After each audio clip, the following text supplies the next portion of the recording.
नमस्कार दोस्तों, स्वागत है आपका स्टडी फॉर सिविल सर्विसेज में। वीडियो को पूरा देखिए। कोई भी आपका फीडबैक है, कोई सजेशन है, तुरंत वीडियो में कमेंट करके जरूर बताइए। अच्छा लगे तो वीडियो लाइक जरूर कर लीजिए और ऐसे वीडियो लगातार फ्री में पाने के लिए चैनल को तुरंत सब्सक्राइब कर लीजिए और बेल आइकन को जरूर टैप कर लीजिए ताकि आगे भी सारे वीडियो आपको मिलते रहे। यूट्यूब में फॉलो करते हैं तो प्लीज ये वाला फ्री टेलीग्राम चैनल जरूर ज्वाइन कर लीजिएगा। सारे नोटिफिकेशन, सारे अपडेट यहीं पे आते हैं, ध्यान रखिएगा। स्टडी फॉर सिविल सर्विसेज का कोई भी पेड ग्रुप अगर आपको ज्वाइन करना है तो सिर्फ 8564805309696086089483864455 यही नंबर है हमारे, सिर्फ जहां पे कॉल या व्हाट्सएप कर सकते हैं। इंस्टाग्राम पे हमारा पेज जरूर फॉलो कर लीजिएगा, स्टडी फॉर सिविल .सर्विसेज है। ट्विटर पे हमको जरूर फॉलो कर लीजिएगा, @स्टडी फॉर सिविल्स है।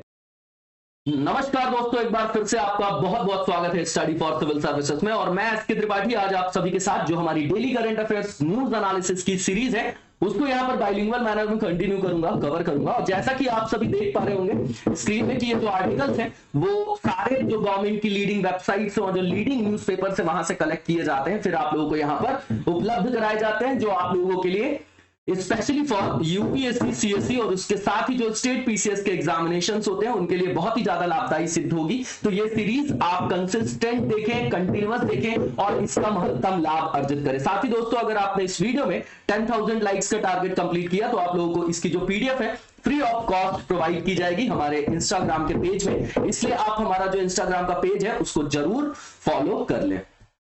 अब हम देखेंगे कि आज कौन से टॉपिक्स को देखने जा रहे हैं। तो पहला बिल्कुल नई नियुक्ति, बिल्कुल कंटेक्चुअल पार्ट है, देखेंगे हम इसको, है ना।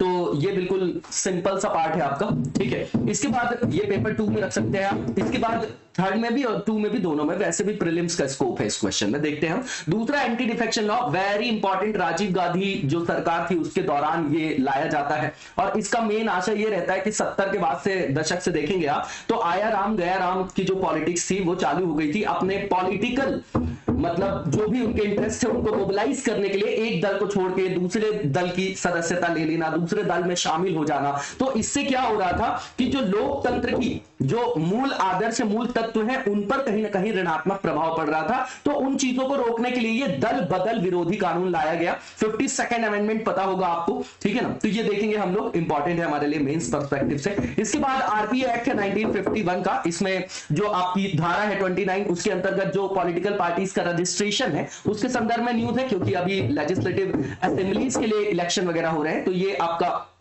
देखेंगे हम लोग, इसको भी सेकंड पेपर का पार्ट है दोनों। और सेकंड जो आपका टॉपिक है थर्ड भी। इसके बाद हमारे पीएम साहब ने इंटरेक्ट किया है स्टार्टअप्स के साथ। जो भी स्टार्टअप्स में आपके इंडल्ज लोग हैं तो वो देखेंगे क्या इंपॉर्टेंट उसका क्रक्स है, क्या बातचीत हुई है, थर्ड पेपर में रख सकते हैं। रोड सेफ्टी के बारे में यहाँ पर कुछ गाइडलाइंस लाई गई है कि कुछ वाहन, जो स्पेसिफिक वाहन है उनमें जो है एयर बैग्स वगैरह की व्यवस्था की जाए ताकि जब एक्सीडेंट हो तो सीरियस इंजरी से उनको बचाया जा सके, है ना। थर्ड पेपर में रख सकते हैं इसको आप। इसके बाद जो पहला टॉपिक है उसको हम लोग देखेंगे यहाँ पर, तो न्यू अपॉइंटमेंट से रिलेटेड है ना। तो ये आपका बताया जा रहा है यहाँ पर कि जो एक इंप्रेसिव सेरेमनी में जो रेयर एडमिरल है आपके केपी अरविंदन जी, ठीक है ना, उनको एक समारोह के दौरान अभी जो मुंबई में नेवी का डॉकयार्ड है उसके एडमिरल अधीक्षक का कार्यभार दिया गया है, उन्होंने उसको ग्रहण किया है, ठीक है ना। तो ठीक है, समारोह के दौरान, ठीक है। तो ये बताया जा रहा है, ये नाम याद रख सकते हैं आप लोग, ठीक है। अब यहां पर बताया जा रहा है कि इनके बारे में कुछ जानकारी दी जा रही है। ये बिल्कुल भी इनके बारे में जानकारी ऐसा मेंस में कभी नहीं पूछा जाएगा कि इनके बारे में बताइए कहां से इन्होंने डिग्री की, क्या इनका बैकग्राउंड है। फिर भी यहां पर दिया गया तो हम लोग चर्चा कर लेते हैं कि इन्होंने जो है नेवल कॉलेज ऑफ इंजीनियरिंग जो है वहां से इन्होंने डिग्री की। उसके ये एलुमिनस है, पूर्व छात्र हैं, है ना, INS शिवाजी के। और इन्होंने जो है इंजीनियरिंग पाठ्यक्रम के जो उस कॉलेज का जो आपका पहला बैच था वहां से वो उत्तीर्ण हुए और नवंबर 1987 में ये आपके नेवी में हमारे शामिल होते हैं। इसके साथ ही इन्होंने जो है मुंबई से ही जो मरीन इंजीनियरिंग है उसमें बीटेक भी किया है और इंडस्ट्रियल इंजीनियरिंग से एमटेक किया है। इतना इंपॉर्टेंट नहीं है। इनका जो करियर है अभी तक जो 34 सालों की सर्विसेज दे चुके हैं, ये सर्विस दे चुके हैं, ठीक है ना। और इन्होंने तरह तरीके की भूमिकाओं का निर्वहन किया है, इसको आप देख जाइएगा। तो इनको अनुभव है कई सारी जगह, जैसे पेटिया क्लास पेट्रोल वेसल, उसका अनुभव है। मिसाइल जो कॉर्वेट कृपाण है, गाइडेड मिसाइल डिस्ट्रॉयर्स राजपूत और रंजीत है, तो यहां सब जो है इन्होंने काम किया है। तो इनको इस क्षेत्र का जो है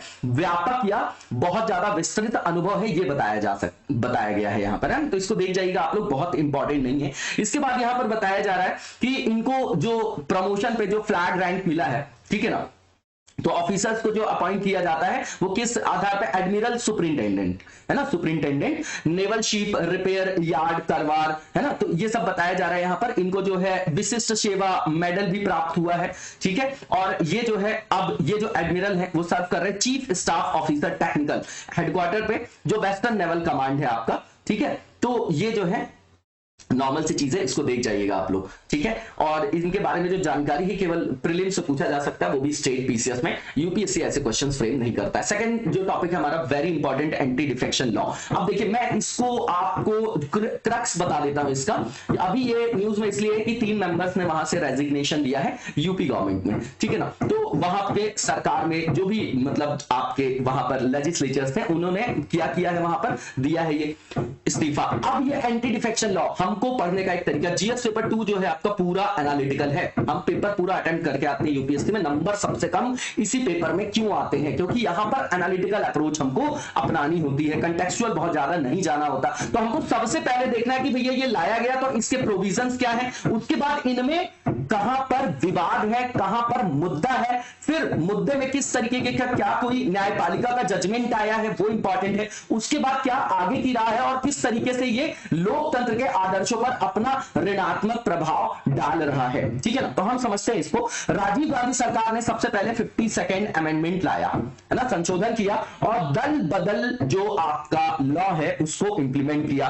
क्यों किया, इसमें क्यों किया गया था, क्योंकि ये आया राम गया राम की जो पॉलिटिक्स थी। तो भैया डेमोक्रेसी का मतलब क्या होता है, डेमोक्रेसी का मतलब है, आप प्रीफिक्स देखिए, डेमोस मतलब लोगों का बनाया हुआ तंत्र। अब ये विधायक हो चाहे आपके एमपी हो, सांसद हो, वो वहां पर बैठे हैं तो किसको रिप्रेजेंट करते हैं, जनता को रिप्रेजेंट करते हैं, क्योंकि जनता इतनी सारी है, सब जाकर तो संसद में बैठ नहीं सकते, तो वो अपने प्रतिनिधि को वहां पर भेजते हैं अपनी बातों को रखने के लिए, ठीक है ना। इसको प्रतिनिधि मूलक या रिप्रेजेंटेटिव डेमोक्रेसी का फॉर्म भी बोला जाता है, ठीक है। अब अगर वो वहां पर गए हैं, ठीक है ना, तो उनको लोगों का मत रखना है। अब वो अपने पर्सनल प्रॉफिट के लिए, पर्सनल गेन के लिए, निजी स्वार्थ के लिए अगर एक पार्टी को छोड़कर दूसरी पार्टी में जाते हैं, तो जिस जनता ने उनको चुनकर वहां पर भेजा था किसी पार्टी के बिहाफ पे, तो उनके साथ तो क्या हो गया, धोखा हो गया।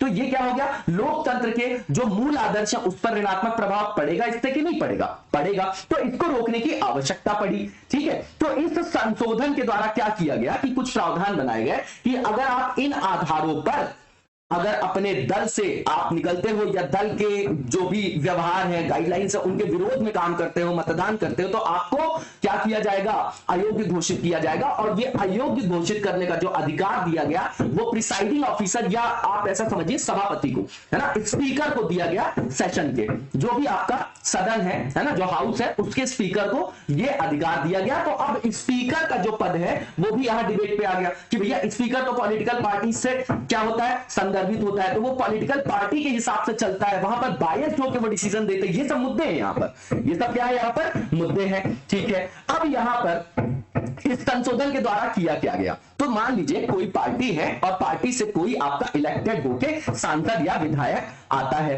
ना, तो अगर वो दल बदल करता है तो उसकी सदस्यता रद्द हो जाएगी, है ना। लेकिन यहां पर कुछ अपवाद भी रखे गए, जैसे मर्जर की बात आती है। ये संशोधन के द्वारा पहले 1/3 मेंबर्स की बात थी, वहां पर एक पार्टी में मान लीजिए 1/3 मेंबर अगर अलग होके कोई दूसरे दल, नए दल में शामिल होते तो उसको बोलते हैं कि दल का मर्जर, मतलब दल में टूट हो गया, दल का विघटन हो गया। लेकिन इसी को अमेंडमेंट किया जाता है बाद में और फिर इसको 2/3 का आयाम बना दिया जाता है कि अगर दो तिहाई सदस्य किसी पार्टी से अलग होके नई पार्टी बनाते हैं, किसी दूसरे दल में जाते हैं, तो ये माना जाएगा कि दल का ही विघटन हो गया है, ठीक है।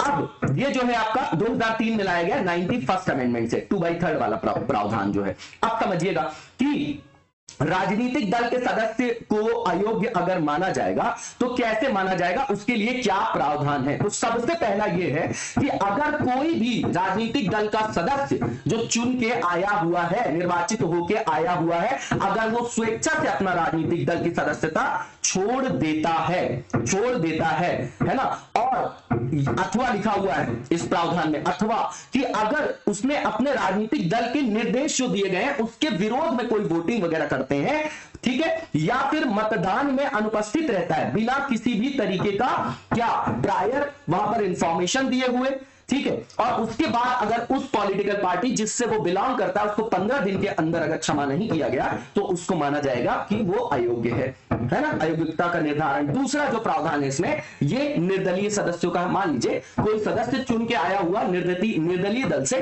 जीत के चुनाव आता है, ठीक। अब उसके बाद अगर वो उस चुनाव के बाद किसी राजनीतिक दल की सदस्यता धारण कर ले तो फिर वही बात हो गई, जनता के साथ धोखा हो गया, तो फिर से दल बदल वहां पर कानून के अंतर्गत उसको अयोग्य घोषित किया जा सकता है। उसके अलावा मान लीजिए नाम निर्देशित कोई सदस्य है वहां पर, ठीक है ना, जिसका नाम निर्देशित किया गया हो, तो अगर ऐसा हुआ कि वो भी अगर किसी पार्टी में शामिल हो जाए जिसमें वहां पर प्रावधान किया गया 6 मंथ का, कि 6 मंथ के अंतर्गत, जैसे मान लीजिए कोई आपका नाम निर्देशित सदस्य है, अब वहां पर उसको मतलब वो वहां पर आ गया और 6 महीने के अंदर ही वो किसी अन्य 6 महीने के बाद, क्या प्रावधान है ध्यान दीजिएगा, ये क्रक्स है, प्रीलिम्स से बनाया जा सकता है कि 6 मंथ के बाद अगर वो किसी राजनीतिक दल की सदस्यता ग्रहण कर लेगा जो नाम निर्देशित सदस्य है, तो उसकी भी जो सदस्यता है वो वहां पर रद्द कर दी जाएगी, उसको अयोग्य माना जाएगा। अब निर्धारण जो प्राधिकारी होगा, मैंने पहले ही बताया कि जो आपके सभापति होंगे, जो स्पीकर होंगे, वो होंगे आपके जैसे लोकसभा अध्यक्ष हो गए यहां पर, ठीक है। तो उनको क्या किया जाएगा वहां पर, उनके हिसाब से उनको बोला जाएगा कि वो जो निर्धारण करेंगे इसके किसके, इनकी अयोग्यता का, वो कौन करेगा, तो स्पीकर करेगा, ठीक है। अब समझिए यहां पर स्पीकर का रोल जो है वो यहां पर विवाद में आ गया। अब यहां पर समझिएगा कि यहां पर स्पीकर को क्या किया गया, सर्वे सर्वा बना दिया गया कि भैया अयोग्यता का निर्धारण कौन करेंगे, स्पीकर। और शुरू में इसमें यह प्रावधान था कि इसमें न्यायालय का हस्तक्षेप नहीं होगा, लेकिन बाद में जब उच्चतम न्यायालय ने 1993 में एक केस आता है आपका, जिसको किहोतो होलोहान केस बोला जाता है, तो उसमें बोला गया कि भैया ये जो आपका डिसीजन है किसका, स्पीकर का, ये क्वासी जुडिशियल है, मतलब अर्ध न्यायिक जो है वहां पर वो भूमिका का निर्वहन कर रहे हैं, तो भैया इसमें जो है जुडिशियल रिव्यू के अंतर्गत इसको लाया जा सकता है। और ये कोर्ट देख सकती है कि जो भी यहां पर स्पीकर ने डिसीजन दिया है तो वो किसी मतलब दुर्भावना से या प्रतिकूलता से जो है वहां पर प्रभावित तो नहीं है, तो इसको जुडिशियल रिव्यू के अंतर्गत रखा जा सकता है, ठीक है ना। यहां पर जो आधार दिया हमारे माननीय कोर्ट ने, उसने बोला कि यह अर्ध न्यायिक मुद्दा है, इसलिए कि यहां पर राजनीतिक रूप से किसी तरीके से उसका ये जो डिसीजन है वो बायस्ड तो नहीं है, ठीक है। अब इसमें नियम बनाने की भी शक्ति की जो बात है वो आपकी 10th यहां पर शेड्यूल को भी ऐड किया गया, 10वीं अनुसूची भी है दल बदल से रिलेटेड, तो यहां पर जो नियम है, रूल्स है, रेगुलेशंस है, वो बनाने की शक्ति किसको दी गई यहां पर बताइए, तो वो हाउस के अध्यक्ष को दी गई है। और बोला गया कि ऐसे नियम विनियम जो होंगे वो सदन के समक्ष जो है 30 डेज के अंतर्गत रखना आवश्यक है, ठीक है।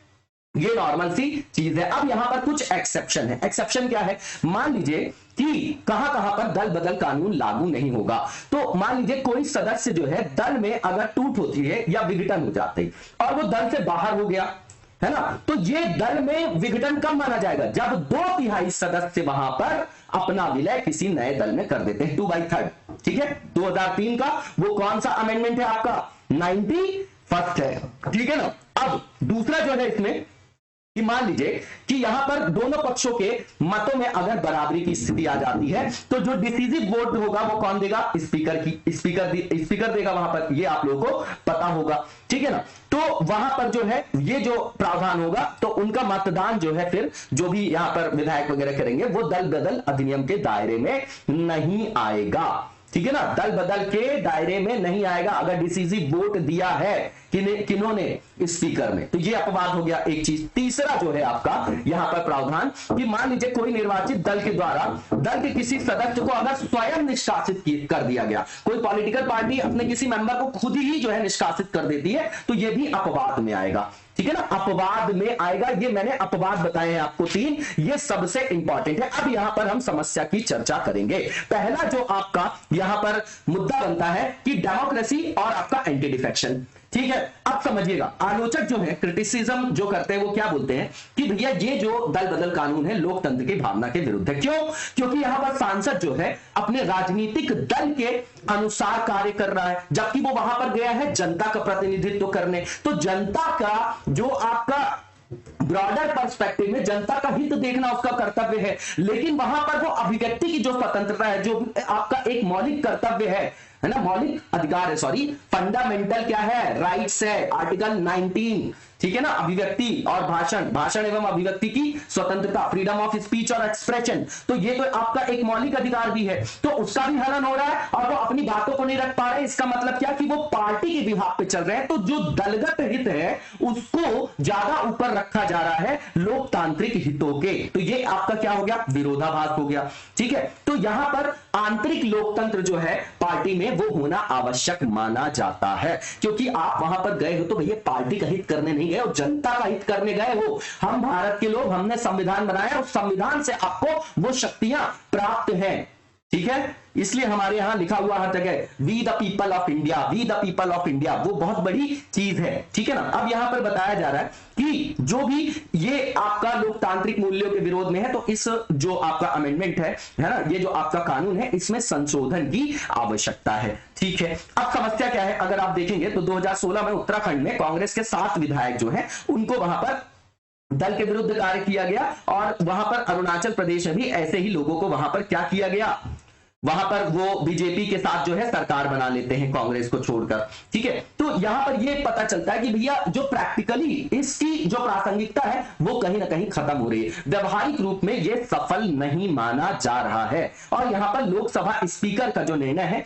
वो भी बायस्ड बताया जाता है, जो दलीय हितों से प्रभावित है। तो ये बोला जाता है कि भैया जैसे ही कोई व्यक्ति स्पीकर बनता है तो उसको अपने राजनीतिक दल से तुरंत इस्तीफा देना चाहिए, वरना वो कहीं ना कहीं जिस पार्टी से बिलोंग करता है उसकी आइडियोलॉजी से, तो वो अपनी पार्टी की हित को वहां पर देखता है ना, ये सब समस्याएं। अब यहां पर नॉर्मल चीजें लिखी गई है, इसको हम देख लेते हैं। कुछ केसेस आए हैं, रामेश्वरवाद है कि हो तो होलोहवन है, इसमें अलग अलग जजमेंट है, 1-2 केसेस हमको याद होने चाहिए, दैट्स इट। तो यहां पर बोला जा रहा है कि इसका बैकग्राउंड क्या है, तो डिफेक्शन जो है सीधी बात है कि इसको दल बदल, अपना दल छोड़ के दूसरे दल में शामिल हो जाना, इसको डिफेक्शन बोलते हैं। ठीक है, अब ये क्या करते हैं कि अपने राजनीतिक हितों को संदर्भित करने के लिए, वहां पर पॉलिटिकल इंटरेस्ट को मोबिलाइज करने के लिए ऐसा करते हैं। ठीक है, अब यहां पर बताया जा रहा है कि ये जो यहां पर जनता के द्वारा रिप्रेजेंटेटिव्स को किस बेसिस में चुना जाता है।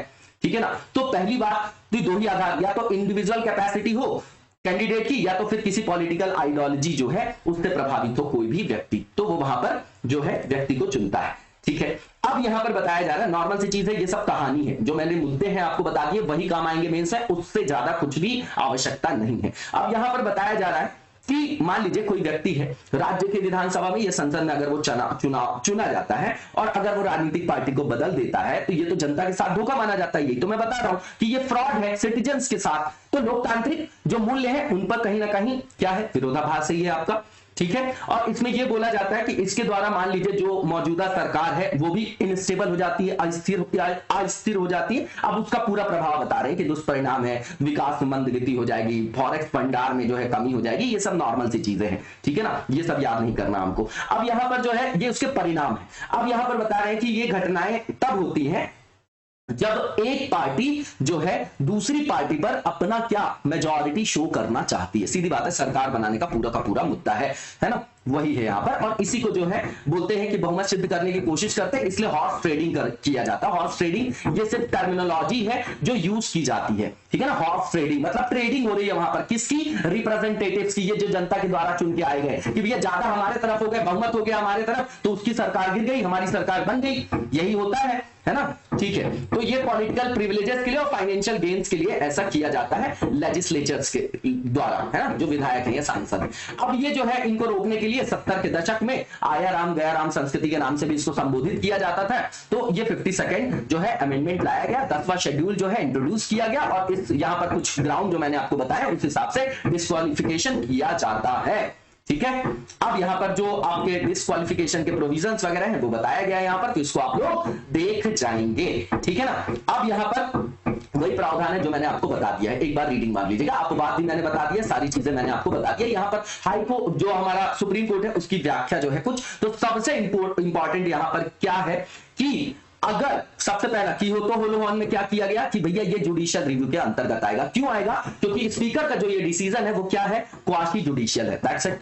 अब यहां पर मुद्दा वहां पर वो भी बनता है पार्लियामेंट्री प्रिविलेजेस का, है ना, वो कभी और भी डिस्कस करेंगे हम लोग, ये मेन मुद्दे हैं आपके। अब यहां पर बताया गया कि ये जो एक आपका मामला आया था मेघचंद्र सिंह केस 2020 में आया अभी, तो उसमें बोला गया कि मान लीजिए कि किसी भी सदन के सदस्य की अयोग्यता से संदर्भित कोई इशू है, तो उसमें जो स्पीकर निर्णय देते हैं उसमें जो है समय सीमा निर्धारित की गई है, और ये समय सीमा बोला गया 90 डेज, मतलब 3 महीने के अंतर्गत देना ही होगा। उसके अलावा 2007 का मामला ये इंपॉर्टेंट है, राजेंद्र सिंह केस बोलते हैं इसको। इसमें जो है डायरेक्शंस दिए गए सुप्रीम कोर्ट और हाई कोर्ट के द्वारा, है ना, कि किस तरीके से फंक्शन जो है वहां पर प्रकारियों को जो है मूर्त रूप देना है एंटी डिफेक्शन लॉ के अंतर्गत, ठीक है। इसके बाद यहां पर यह भी बताया गया कि कोई मेंबर अगर रिजाइन कर देता है ना, तो वो जो भी रिमेनिंग टर्म होगा, है ना, उसके लिए उसको जो है डिफेक्शन के आधार पर जो है डिस्क्वालीफाई नहीं किया जा सकता। अब यहां पर इशू बताया जा रहा है, तो मैंने इशू आपको पहले ही बताया। पहली चीज तो ये कि ये जो इनके भाषण एवं अभिव्यक्ति की स्वतंत्रता है उसका हनन हो रहा है, कहीं ना कहीं मौलिक अधिकार भी है। दूसरी चीज, अगर संसद में वो बोल ही नहीं पाएंगे, अपना मत रख नहीं पाएंगे, तो जिस क्षेत्र से वो चुन के आया है उस क्षेत्र के लोगों का जो हित है वो वहां पर रिप्रेजेंट कर रहा है ना, तो भैया उसको आप बोलने नहीं दोगे वहां पर जो भी आपके रिप्रेजेंटेटिव्स हैं, तो वहां से कहीं ना कहीं उनकी जो फ्रीडम है वो कर्व हो रही है, ठीक है। यहां पर ये बताया जा रहा है, ठीक है। तो ये आपका क्या है, लोकतंत्र के विरोधाभासी संदर्भ में इसको देखा जा सकता है। उसके बाद यहां पर ये बोला जा रहा है कि यहां पर वो जाते क्यों है, वहां पर उनको वोट करके वहां भेजा क्यों जाता है, तो भैया सिटीजन्स के जो भी आपके इंटरेस्ट है उनको मोबिलाइज करने के लिए, उनके हितों को संदर्भित करने के लिए, उनके हितों के संरक्षण के लिए भेजा जाता है, ना कि उनके पॉलिटिकल गेन्स के लिए, ठीक है। तो वो अपने वोट को उसी तरीके से उनको यूज करना चाहिए, ठीक है। अब यहां पर यह बताया जा रहा है कि यहां पर जो इनका मेन ड्यूटी है, जो भी लोग वहां पर चुन के भेजे जा रहे हैं रिप्रेजेंटेटिव्स, तो भैया ब्रॉडर पब्लिक इंटरेस्ट को देखना है, ना कि अपने पॉलिटिकल एम्बिशंस को वहां पर मोबिलाइज करना है, ठीक है। ताकि अगर उनको जो है भाषण एवं अभिव्यक्ति की स्वतंत्रता मिले अगर, तो वो फिर डेलिबरेटिव जो फंक्शन है आपका पार्लियामेंट, वहां पर वो एक्टिवली जो है वहां पर क्या कर सके, अपनी भूमिका का निर्वहन कर सके, विचार विमर्श कर सके, तभी तो वो एक जो है आपके किस पे पहुंचेंगे, किस पे, निष्कर्ष पे पहुंचेंगे, है ना। किसी भी मुद्दे पर जो कॉम्प्लेक्स इशू है, समस्याएं हैं, तो उनका जो है वहां पर समाधान निकाल सकेंगे, ठीक है। इसके बाद यहां पर बताया जा रहा है कि जो यहां पर मतलब इस तरीके से अगर ये प्रावधान है आपका एंटी डिफेक्शन लॉ, तो ये जो आपके राजनेता होते हैं उनको सिर्फ एक पॉलिटिकल पार्टी का एजेंट के रूप में ही जो है वो निर्मित कर देता है, बना देता है, बाकी और कुछ नहीं, ठीक है। क्योंकि उनके पास भय होता है एंटी डिफेक्शन का कि कहीं अयोग्य साबित ना हो जाए, भैया इतनी मेहनत करके यहाँ पे पहुंचे हम, पता चला अयोग्य हो जाए तो चलो चलने दो, ऐसे ही चलने दो। तो वहां पर कहीं ना कहीं जनता के हितों के साथ कॉम्प्रोमाइज किया जा रहा है। यही चीजें यहां पर बताई गई हैं, इसको देख जाइएगा आप लोग। और बताया जा रहा है कि इससे जनप्रतिनिधियों की जवाबदेही में कमी होती है, ये सब मुद्दे हैं, ये कहानी टाइप लिखा हुआ है यहां पर, इसको आप देख जाइएगा। मैंने मेन चीजें आपको यहां पर क्या कर दी है, एलोबरेट कर दी है। अब इसके जो आर्गुमेंट्स दिए जाते हैं इसके अगेंस्ट में, तो ये सबसे बड़ा जो सबसे बढ़िया यहां पर ये आर्गुमेंट है कि भैया ये प्रॉब्लम पॉलिटिकल है, आप इसको लीगल सॉल्यूशन से सॉल्व नहीं कर सकते हो। इसके लिए पार्टियों में खुद वो क्यों चुन के आए, उनको याद होना चाहिए कि इंटरनल जो डेमोक्रेसी है राजनीतिक पार्टियों के अंतर्गत आंतरिक लोकतंत्र, उसको सुदृढ़ किया जाना चाहिए। आप नेहरू जी के कार्यकाल के दौरान देखिए तो विपक्ष की भूमिका और उसके जो भी क्रिटिसिज्म होते थे उसको भी वो एक्सेप्ट करते थे, लेकिन 70-80 के बाद आप देखिए कोई सरकार आती है तो भैया वो सामने वाली सरकार को नीचे गिराने में लग जाती, पहले सेंटर में आएगी, फिर हर स्टेट में उनको अपना सरकार बनाना है। यही अरस्तू ने बोला था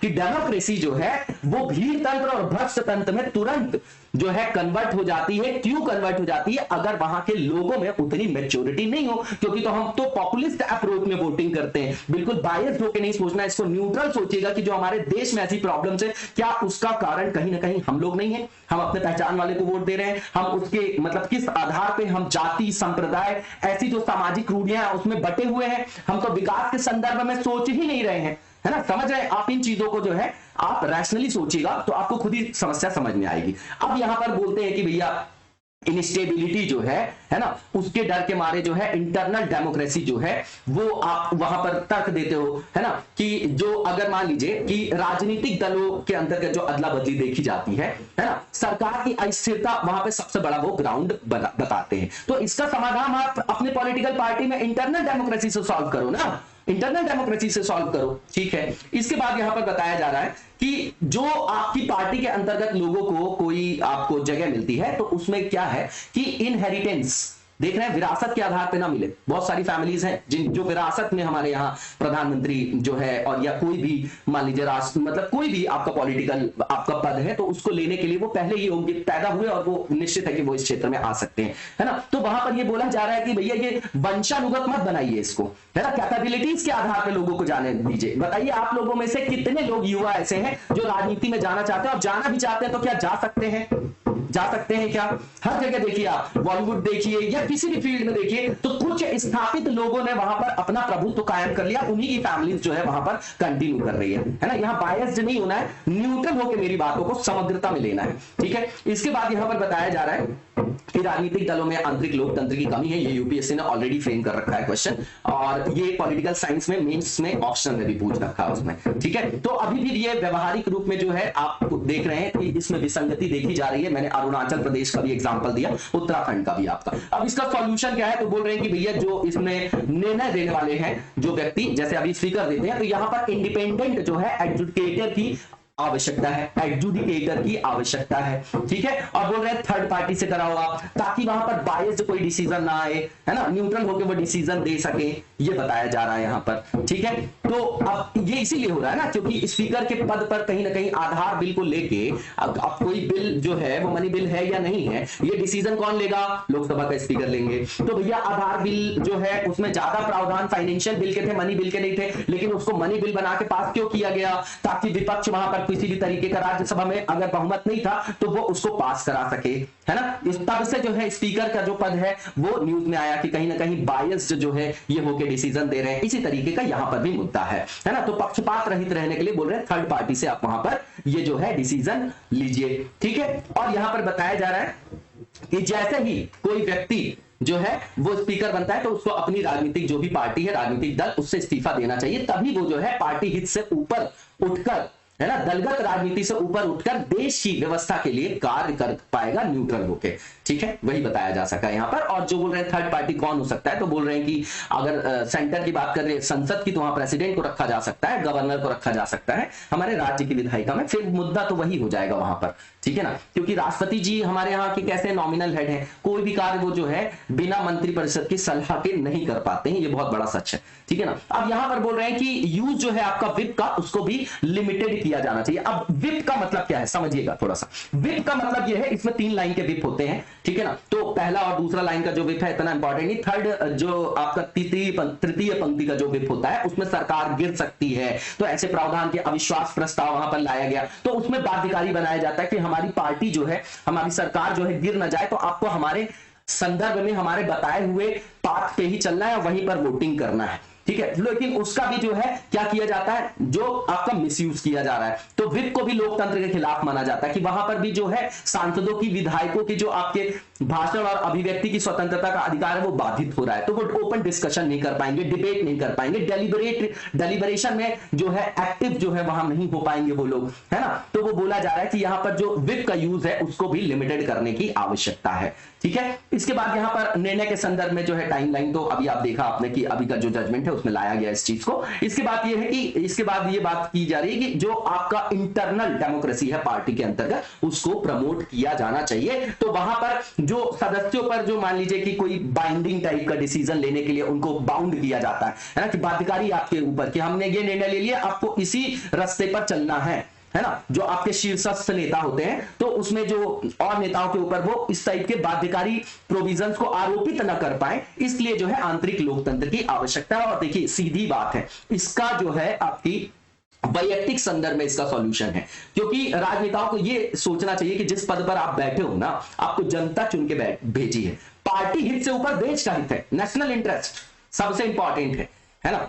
तो अब यहां पर जो बताया जा रहा है कंक्लूजन ये है कि भैया ये आपकी कैसी है, अगर संसद की बात करें या आपका विधायिका की बात करें हम, है ना, राज्य में चाहे केंद्र में, तो उसका डेलिबरेटिव बॉडी है, वहां पर विचार विमर्श के लिए तो भेजा जाता है। विचार विमर्श हमारे यहाँ नहीं होता, अब तो मतलब स्थिति बड़ी खराब है ना, संसद में चर्चा वगैरह की, तो वहां पर जो है उसी बिहार पे भेजा जाता है ना कि वो अकाउंटेबल है किसके प्रति, सिटीजन्स के प्रति, सिटीजन्स का वेलफेयर करने गए ना, उनके हितों को संदर्भित करने गए हैं वहां पर, तो वो उन्हीं के हितों को वहां पर क्या करें, मोबिलाइज करें, अपने पर्सनल या पॉलिटिकल गेन्स के लिए नहीं। ठीक है, तो और यहां पर जो सरकार का स्टेबलाइजेशन का मुद्दा ये लोग बताते हैं, है ना, तो ये जो है यहां पर वो मुद्दा नहीं है, क्योंकि जो अविश्वास प्रस्ताव है उसमें तो विप की भी आपकी बात की गई है। तो जहां पर आपकी सरकार के गिरने की समस्या या ऐसा कोई विषय आ जाता है, वहां पर आप विप लागू करा दीजिए, कोई समस्या नहीं है ना, ताकि जो हम भारत जो है दुनिया का सबसे बड़ा लोकतंत्र माना जाता है, तो उसको जो है सिर्फ संज्ञा के रूप में नहीं कि सबसे बड़ा लोकतंत्र, सफल लोकतंत्र के रूप में भी साबित किया जा सके पूरे विश्व में। नॉर्मल सी चीजें देख जाइएगा, इंपॉर्टेंट टॉपिक है ये आपका। इसके बाद जो नेक्स्ट हमारा आर्टिकल है 1951 का representative of the people act है, 50 और 51 दोनों का है, ठीक है ना। तो 51 में जो आपकी व्यवस्था है, यहां पर जो आर्टिकल की बात की जा रही है, यहां पर दरअसल रजिस्ट्रेशन की जो व्यवस्था है ना पॉलिटिकल पार्टीज की, वो इसी के अंतर्गत देखा जाता है। तो अगर मैं बताऊं आपको कि 1951 की जो सेक्शन की बात करें 29A की, अगर आप 1951 का जो रिप्रेजेंटेटिव मतलब representation of the people act RPA जिसको बोलते हैं, अगर आप देखेंगे तो ये आपका 10 पार्ट्स में डिवाइड किया गया है इसको, ठीक है। तो पहले भाग में इसमें मतलब शब्दावली है, दूसरे में सांसदों की योग्यताओं का बात की गई है, विधानसभा के सदस्यों की योग्यताओं का उल्लेख वहां पर किया गया है ना, विधान परिषद के सदस्यों की योग्यताओं का उल्लेख है। अधिनियम का जो आपका पार्ट 8 है, उसमें जो भी आपके विभिन्न तरीके के अपराध वगैरह होते हैं, है ना, इनके द्वारा जो किए जाते हैं, तो अपराधों के संबंध में अयोग्यताओं का उल्लेख है। 8A में देखेंगे आप लोग तो भ्रष्ट आचरण से संदर्भित वहां पर प्रोविजंस किए गए हैं। 10A की बात करेंगे आप लोग तो उसमें उल्लेख किया गया है कि चुनाव खर्च का विवरण जो है वो इलेक्शन कमीशन को दें, क्योंकि ये सब व्यवस्था चुनाव से संदर्भित क्या है आपका इलेक्शन कमीशन देखता है आर्टिकल 324 में, ठीक है। तो यहाँ पर 29A की बात है, तो यहां पर क्या किया जाता है, पॉलिटिकल पार्टीज अपना रजिस्ट्रेशन वगैरह कराती हैं, जो आपका खंड 29A है। अब समझिएगा 29B में जो है वो चंदा प्राप्त करने का अधिकार है किसका, पॉलिटिकल पार्टीज का, ठीक है। और जो आपका 29C है उसमें बताया गया है कि जो भी चंदे का प्रभावी वितरण किया गया है, विवरण है, वो आपका क्या किया जाएगा, चुनाव आयोग को देना अनिवार्य नहीं है अगर वो 20,000 रुपए से कम है, ठीक है। ये सब प्रावधान वहां पर है। तो ये न्यूज में इसलिए है कि अभी जो रजिस्ट्रेशन होता है इसके अंतर्गत, तो इसकी जो आपकी क्या की गई है, तो इसमें यह बताया जा रहा है कि जैसे मान लीजिए कि कोई भी पॉलिटिकल पार्टी है, इच्छुक दल है, उसको चुनाव लड़ना है, तो उसके पंजीकरण कराने की जो आपका प्रावधान रखा गया है, तो जिस टाइम से उसका गठन हुआ तो तारीख से 30 दिनों के भीतर जो है आयोग में जमा करने के लिए आवेदन वगैरह देना होता है। तो इसमें अभी ढील दी गई क्योंकि इन लोगों ने बताया कि कोविड-19 का जो अभी केस अभी जो स्प्रेड हो रहा है उसके कारण बहुत अव्यवस्था और देरी हो रही है, रैली वैली में नहीं हो रही है लेकिन इस समय हो रही है, तो इसलिए इनको थोड़ा सा ढील यहाँ पर दिया गया है ना। अब इसका निर्धारण कौन करता है, तो भैया भारतीय संविधान में आर्टिकल 324 इलेक्शन कमीशन करता है, और 1951 की जो धारा 29A है उसके अंतर्गत जो उनको प्राधिकार दिए गए हैं उसके अंतर्गत किया जाता है। अभी आप लोगों को पता होगा कि जो आपका मतलब 8 जनवरी 2022 को गोवा, मणिपुर, पंजाब, उत्तराखंड, उत्तर प्रदेश के लिए विधानसभा के लिए चुनावों की घोषणा हुई,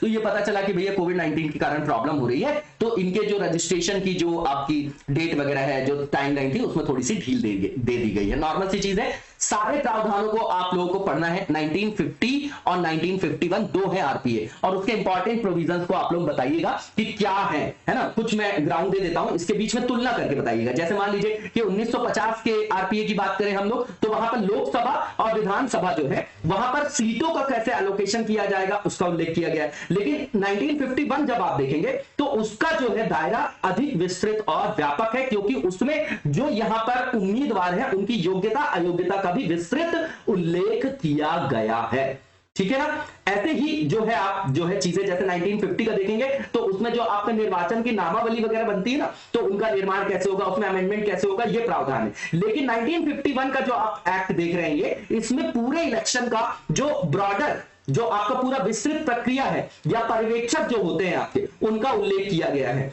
ठीक है ना। उपचुनाव और मध्यावधि चुनाव का भी उसमें उल्लेख किया गया है, ठीक है ना। तो इस तरीके से 1951 में ही दलों के रजिस्ट्रेशन का प्रावधान है जो हम यहां पर क्या कर रहे हैं, चर्चा कर रहे हैं। तो दोनों में जो है आप कंपैरिजन करके आंसर लिख के दिखाइएगा जो कि इंपॉर्टेंट है, ठीक है। इसमें सिर्फ यही है इस पूरे आर्टिकल में कि यहां पर जो नोटिस वगैरह दिया गया था, तो उसमें थोड़ी सी ढील दे दी गई है ना। तो 30 दिन की अवधि जो पहले हो समाप्त होने तक प्रस्तुत किया जा सकता है, तो इसमें डेट वेट बढ़ाई गई है। एक बार जो है आर्टिकल देख जाइए, ये कभी नहीं पूछेगा कि डेट बढ़ा के कितना कर दिया है, ठीक है ना। आरपीए में डायरेक्टली क्वेश्चन नहीं आता है, लेकिन फिर भी अगर कंपैरिजन करके आ जाए, हमको प्रावधान पता होना चाहिए, क्योंकि जब हम चुनाव सुधार की बात करते हैं, इलेक्शन रिफॉर्म की बात करते हैं, तो वहां हम इन सब चीजों को कोट करते हैं। आगे की ओर चलेंगे हम लोग, और नेक्स्ट जो है हमारा आर्टिकल, प्रधानमंत्री जी ने अभी स्टार्टअप कारोबारियों के साथ जो है बात किया है ना। तो वो कॉन्फ्रेंस के मतलब कॉन्फ्रेंस किया है उन्होंने, है ना, वीडियो कॉन्फ्रेंस के थ्रू जो है उन्होंने इंटरेक्शन किया है। तो देखेंगे हम थीम क्या थी इसकी। तो 6 थीम की बात की गई है। पहला ग्रोइंग जो है आपका फ्रॉम रूट्स,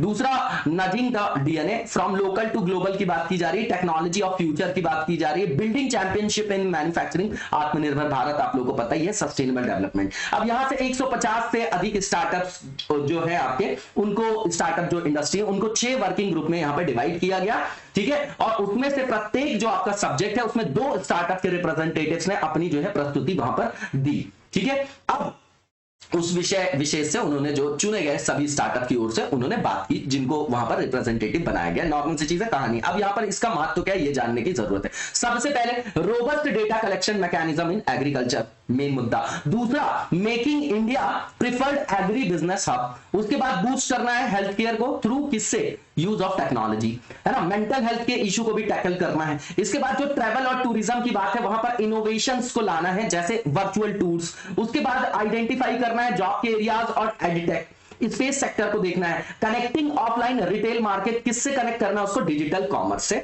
उसके बाद मैन्युफैक्चरिंग सेक्टर में भी जो है आपका एनहांसमेंट करना है, हमको एफिशिएंसी बढ़ाना है वहां पर उसकी। डिफेंस एक्सपोर्ट की बात कर रहे हैं यहां पर। इसके बाद प्रमोट करना है ग्रीन सस्टेनेबल प्रोडक्ट्स को और सस्टेनेबल मींस ऑफ ट्रांसपोर्ट, है ना। बात करें ना BS6 ईवी, ये सब क्या है आपका सस्टेनेबल मींस ऑफ ट्रांसपोर्ट, है ना। जो फॉसिल फ्यूल्स है उससे हम स्विच कर रहे हैं किससे, ग्रीन टेक्नोलॉजी पे, है ना। ग्रीन जो भी आपके फ्यूल्स है उस पर बात कर रहे हैं हम लोग। नॉर्मल सी चीज है, ये कंटेक्चुअल पार्ट है। इस पे स्कोप ऐसा नहीं कि पूरा का पूरा क्वेश्चन बन जाएगा, इसमें से कुछ चीजों को उठा के हम कहीं पर जो है वो कोट कर सकते हैं अपने आंसर में, है ना, कुछ पॉइंट्स लेके। तो यहां पर बताया जा रहा है कि अब जो स्टार्टअप्स की अवधारणा है इसको मतलब पूरे देश में कोने कोने तक ये चीजें पहुंचे, लोगों के बीच अवेयरनेस आए, इसलिए जो है अब से 16 जनवरी को 16 जनवरी को हम नेशनल स्टार्टअप डे के रूप में सेलिब्रेट करेंगे। ये फैसला लिया गया है। कंटेक्चुअल पार्ट है लेकिन इंपॉर्टेंट है हमारे लिए। इसके बाद आगे की ओर चलेंगे हम लोग, और नेक्स्ट जो हमारा आर्टिकल है रोड सेफ्टी से रिलेटेड है। बिल्कुल छोटा सा आर्टिकल है। इसमें जो मिनिस्ट्री ऑफ रोड ट्रांसपोर्ट और हाईवेज है उसने ये कंपलसरी कर दिया है कि जो ड्राइवर एयर बैग है वो कंपलसरी कर दिया है, फिट करना है उनको सभी मोटर व्हीकल में। किस कैटेगरी का मोटर व्हीकल, M1 में, ठीक है ना। मोटर व्हीकल जो यूज किया जाता है कैरियज के लिए, पैसेंजर्स के लिए, है ना। तो वो आपका 8 सीट से ज्यादा का नहीं होता, पहली चीज, है ना, in addition to the driver seat. तो जो भी मैन्युफैक्चरिंग ऐसे व्हीकल का किया जा रहा है ऑन एंड आफ्टर 1 जुलाई 2019, तो वहां पर इंश्योर किया जाए कि ड्राइवर की सेफ्टी जो है वो इंपॉर्टेंट है, और जो भी पैसेंजर्स वहां पर बैठे हुए हैं तो उनको जो है सीरियस इंजुरी ना हो। तो उसके लिए एयर बैग वगैरह लगाना वहां पर कंपलसरी कर दिया गया है, फ्रंट सीट में भी, है ना। और अदर देन द ड्राइवर, जो जितनी भी आपके व्हीकल्स हैं M1 कैटेगरी के, ठीक है। तो 1 जनवरी 2022 से। तो अब ये भी इसमें कभी नहीं बनेगा कि इसमें पूरा का पूरा आपका क्वेश्चन फ्रेम कर दिया इस टॉपिक पे। बोलेंगे रोड सेफ्टी पे क्वेश्चन आ सकता है, क्यों, क्योंकि हमारे यहाँ हर मिनट हर सेकंड जो है ये घटनाएं होती रहती है, तो उसका जो है बहुत बड़ा इंपैक्ट पड़ता है। तो इसको रोकने की आवश्यकता है, काफी पुराना मुद्दा है ये, है ना। तो उसमें एक एग्जाम्पल के रूप में हम ये लिख सकते हैं कि गवर्नमेंट जो है किस तरीके के इनिशिएटिव्स ले रही है। अब यहां पर आप देखिए कि यहां पर करेंगे क्या इसके द्वारा, तो इनहेंस करेंगे सेफ्टी का जो भी मेजर्स है ना। तो जो भी आपका मेजर्स है उसको इनहेंस करेंगे, सेफ्टी मेजर्स को। कहां पर अमेंडमेंट करेंगे, तो जो हमारा एक्ट है 1989 का सेंट्रल मोटर व्हीकल रूल्स वाला, है ना, रूल्स जो है वहां पर अमेंडमेंट करने की जरूरत है। एक्ट नहीं, रूल्स है वो। अब उसके बाद यहां पर बताया जा रहा है कि ये जो ड्राफ्ट नोटिफिकेशन इशू किया गया 14 जनवरी 2022 बिल्कुल इंपॉर्टेंट नहीं है। इसमें जो है मैंडेट बनाया गया जो व्हीकल्स कैटेगरी में आएंगे आपके M1 जो मैन्युफैक्चरिंग किए गए आफ्टर 1 अक्टूबर 2022, तो वहां पर जो है एयरबैग्स लगाया जाएगा, है ना। 2 साइड्स जो है एयरबैग्स की बात की गई है, और 2 साइड कर्टन या ट्यूब एयरबैग भी लगाए जाएंगे। इस तरह जो भी आगे भी बैठेंगे ड्राइवर वगैरह, पीछे भी जो पैसेंजर्स बैठे हुए हैं, तो उनके साथ कोई जो है मान लीजिए दुर्घटना होती तो उनको सीरियस इंजरी ना हो, तो उनकी सेफ्टी के लिए ये मेजर्स लिए गए हैं। बिल्कुल नॉर्मल सा आपका आर्टिकल, 1-2 जो है यहां से बिल्कुल एग्जांपल के तौर पे आप एक आख लाइन इसमें से नोट डाउन कर सकते हैं। इसके बाद जो नेक्स्ट फेज है हमारा, ये रिलेटेड है हमारा MCQ से। तो पहला जो है RPA 1950 ओनली वन के बारे में स्टेटमेंट बताना है कौन सा ट्रू है। तो पहला ये कि जो रजिस्ट्रेशन होता है पॉलिटिकल पार्टीज का वो गवर्न किया जाता है, जो प्रोविजन आपका कहां दिया गया 29A में, है ना, बिल्कुल ठीक है, अभी अभी हमने चर्चा की है। इसके बाद यहां पर बताया जा रहा है कि जो पार्टी है जो रजिस्ट्रेशन कराने के इच्छुक है ना, तो उसको सबमिट करना पड़ता है एप्लीकेशन कमीशन के सामने with in a period of 30 days. इसी में थोड़ी सी अभी छूट दी गई है, वही बात यहां पर बताई गई थी, है ना, इसलिए चर्चा में था। तो दोनों के दोनों स्टेटमेंट आपके ट्रू है, इसका आंसर आपका ए बोथ आर करेक्ट हो जाएगा। इसके बाद जो नेक्स्ट हमारा एमसीक्यू है, इससे पूछा जा रहा है कि नीचे दिए गए जो आपके जो भी स्टेटमेंट है उसमें बताना है कि सही कौन सा है। तो पहला ये कि मिनिस्ट्री ऑफ रोड ट्रांसपोर्ट और हाईवेज ने ड्राइवर एयर बैग को कंपलसरी किया है ना, on all motor vehicle of category M1। ठीक है भैया। दूसरी ये कि M1 कैटेगरी के अंतर्गत वो मोटर व्हीकल आते हैं जो कैरियज करते हैं पैसेंजर्स का, है ना, और इसमें 8 से ज्यादा सीट नहीं होती है ना, जिनमें ड्राइवर सीट के अलावा 8 से अधिक सीटें नहीं होती। बिल्कुल ठीक है, M1 कैटेगरी को यहां डिफाइन किया है। दोनों के दोनों स्टेटमेंट बिल्कुल ठीक है, इसका आंसर आपका ए हो जाएगा, बोथ आर करेक्ट। इसी के साथ आज के वीडियो को यहीं पर विराम देंगे, नेक्स्ट वीडियो में कंटिन्यू करेंगे। तब तक लगातार जबरदस्त तरीके से पढ़ते रहिए। Thank you so much, best of luck.